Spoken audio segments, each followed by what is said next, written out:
ഇസ്ലാം മതത്തെക്കുറിച്ച് കേൾക്കുമ്പോൾ നാം ഏറ്റവും കൂടുതൽ കേൾക്കുന്ന രണ്ട് വാക്കുകളാണ് സുന്നിയും ഷിയായും. ലോക വാർത്തകളിൽ പോലും പലപ്പോഴും ഈ രണ്ട് വിഭാഗങ്ങൾ തമ്മിലുള്ള രാഷ്ട്രീയമായ അഭിപ്രായ വ്യത്യാസങ്ങൾ നാം കാണാറുണ്ട്. എന്നാൽ ഇവർ തമ്മിലുള്ള യഥാർത്ഥ വ്യത്യാസം എന്താണ്? ഈ രണ്ട് വിഭാഗങ്ങൾ എങ്ങനെയുണ്ടായി? ഇതാണ് നമ്മൾ ഇന്ന് പരിശോധിക്കുന്നത്. AD 632 ഇസ്ലാം മതസ്ഥാപകനായ പ്രവാചകൻ മുഹമ്മദ് നബിയുടെ മരണശേഷമാണ് ഈ ചരിത്രം തുടങ്ങുന്നത്. പ്രവാചകന്റെ വിയോഗത്തിന് ശേഷം ഇസ്ലാമിക സമൂഹത്തെ ആര് നയിക്കണം എന്ന വലിയൊരു ചോദ്യം ഉയർന്നു വന്നു. ഈ ചോദ്യത്തിന് ലഭിച്ച രണ്ട് വ്യത്യസ്ത ഉത്തരങ്ങളിൽ നിന്നാണ് സുന്നി, ഷിയ എന്നീ രണ്ട് വിഭാഗങ്ങൾ ജനിക്കുന്നത്.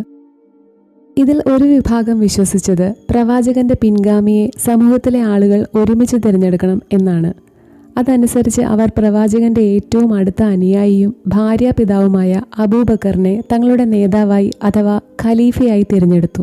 പ്രവാചകന്റെ ചര്യകൾ അഥവാ സുന്നത്ത് പിൻപറ്റുന്നവരായതുകൊണ്ട് ഇവരെ സുന്നികൾ എന്ന് വിളിക്കുന്നു.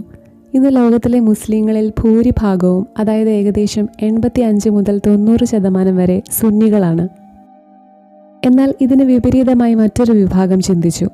ഇസ്ലാമിക സമൂഹത്തിൻ്റെ നേതാവിനെ തിരഞ്ഞെടുക്കേണ്ടതല്ല, മറിച്ച് ദൈവത്താൽ നിയോഗിക്കപ്പെടുന്നതാണെന്നും അത് പ്രവാചകന്റെ രക്തബന്ധത്തിൽ നിന്ന് തന്നെ ആകണമെന്നും അവർ വിശ്വസിച്ചു.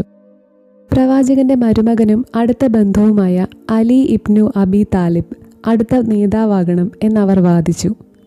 ഷിയ അലി അഥവാ അലിയുടെ അനുയായികൾ എന്നാണ് ഇവർ അറിയപ്പെട്ടത്. പിന്നീട് അത് ചുരുങ്ങി ഷിയ എന്നായി മാറി. ഇവർ തങ്ങളുടെ നേതാവിനെ ഖലീഫ എന്നല്ല, മറിച്ച് ഇമാം എന്നാണ് വിളിക്കുന്നത്. നേതൃത്വത്തെ ചൊല്ലിയുള്ള ഈ ചരിത്രപരമായ തർക്കമാണ് പിന്നീട് രാഷ്ട്രീയവും മതപരവുമായ ചില വ്യത്യാസങ്ങളായി മാറിയത്. ഇറാൻ, ഇറാഖ്, ബഹ്റൈൻ തുടങ്ങിയ രാജ്യങ്ങളിലാണ് ഷിയ വിഭാഗം കൂടുതലുള്ളത്. ചരിത്രപരമായി ചില വ്യത്യാസങ്ങളുണ്ടെങ്കിലും ഈ രണ്ട് വിഭാഗങ്ങളും ഖുറാനിലും ഒരു ദൈവത്തിലും മുഹമ്മദ് നബിയിലും മക്കയിലേക്കുള്ള തീർത്ഥാടനത്തിലും വിശ്വസിക്കുന്നു എന്നതാണ് ഏറ്റവും വലിയ സത്യം.